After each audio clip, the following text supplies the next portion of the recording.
तुम डिनर को मिस तो कर रही होगी। अगर डिनर मुझे मिस करना होता तो मैं ना जाने का फैसला ही क्यों करती? वैसे तुम्हें ये फैसला नहीं करना चाहिए था। क्यों? तुम्हें महसूस ही नहीं हुआ और चाल चलने वाले अपनी चाल चल गए। फैजी ने जो जाल बनाया था तुम उसमें फंस गई। वो यही चाहता था कि उस महफिल में कोई भी गैर जरूरी इंसान मौजूद ना हो। हम गैर जरूरी नहीं है मजहर। हम गैर जरूरी हैं। हम ही नहीं, अंकल, आंटी, हत्ता कि हारिस भी गैर जरूरी है। और निम्रा का क्या है, वो तो बेवकूफ है। उसकी मौजूदगी से कोई फर्क ही नहीं पड़ेगा। उसके सामने जो तमाशा हो रहा है उसे वो दिखाई ही नहीं दे रहा।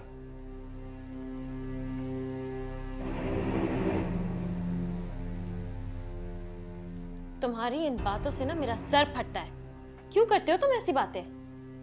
अभी तो मैं कर रहा हूं, जब सब करेंगे तब क्या होगा? अल्लाह ना करे कभी ऐसा वक्त आए। हमारे चाहने या ना चाहने से कोई फर्क नहीं पड़ता। चाल चलने वाले बहुत होशियारी से अपनी चाल चल गए और तुम्हारे घर वालों को कानों कान खबर तक ना हुई। किसने चली चाल? आखिर तुम मुझे समझाते नहीं हो कि बात क्या है? बैठो। तुम और तुम्हारे घर वाले दिमाग पर जरा सा भी जोर डालें तो चाल भी समझ आ जाएगी और चाल चलने वालों के चेहरे से नकाब भी उतर जाएगा। अगर हम लोग नहीं जानते तो क्या तुम्हारा फर्ज नहीं है कि तुम सच बताओ? मैंने तो सच बताने की कोशिश की थी। मैंने तुम्हें निम्रा के पास भेजा था कि तुम उसे जाके समझाओ। लेकिन निम्रा तो बहुत खुश है मजहर। जब उसे सच्चाई पता चलेगी तो यही खुशी उसके लिए बहुत बड़ा पछतावा बन जाएगी। क्या तुम्हें अब भी लगता है कि फैजी किसी और में इंटरेस्टेड है? इंटरेस्टेड? फैजी सर से पांव तक इश्क में डूबा हुआ है और चाहते हुए भी वो इस इश्क से रिहा नहीं हो सकता। तो फिर उसने निम्रा से शादी के लिए हाँ क्यों की?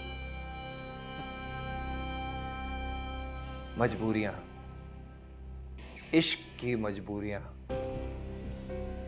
तुम हर बात का टेढ़ा जवाब देते हो। अगर तुम्हें सीधी तरह बात नहीं करनी तो दिमाग मत उलझाओ मेरा। मुझे ये बताओ कि फैजी को निम्रा से शादी करने के लिए राजी किसने किया? आयशा ने, क्योंकि निम्रा बजिद थी। निम्रा को लगता था कि फैजी मानेगा नहीं। आयशा ने कहा और फैजी मान गया। जाहिर सी बात है, क्योंकि फैजी और उसकी अम्मी ने आयशा की फैमिली का नमक खाया सारी जिंदगी। तो मानना ही था। ये असर नमक का नहीं है किंजी, ये इश्क का असर है जो अब सर चढ़कर बोलने लगा है। कैसा इश्क मजहर? तुम सुनना चाहती हो तो सुनो,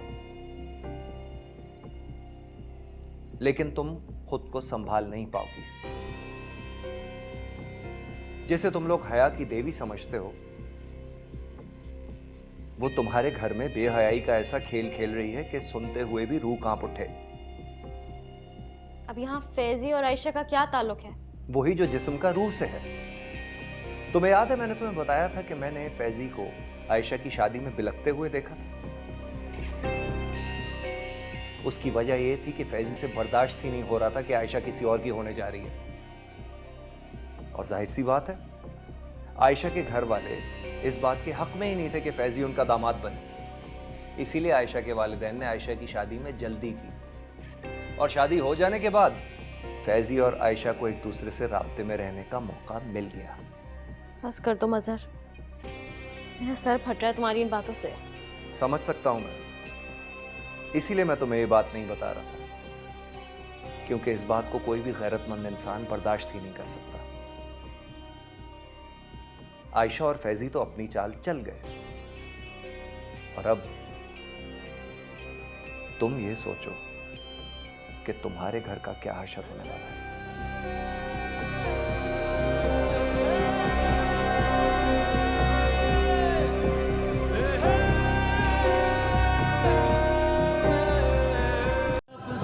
करे दिल इल्तिजा, कभी दिल न टूटे प्यार में।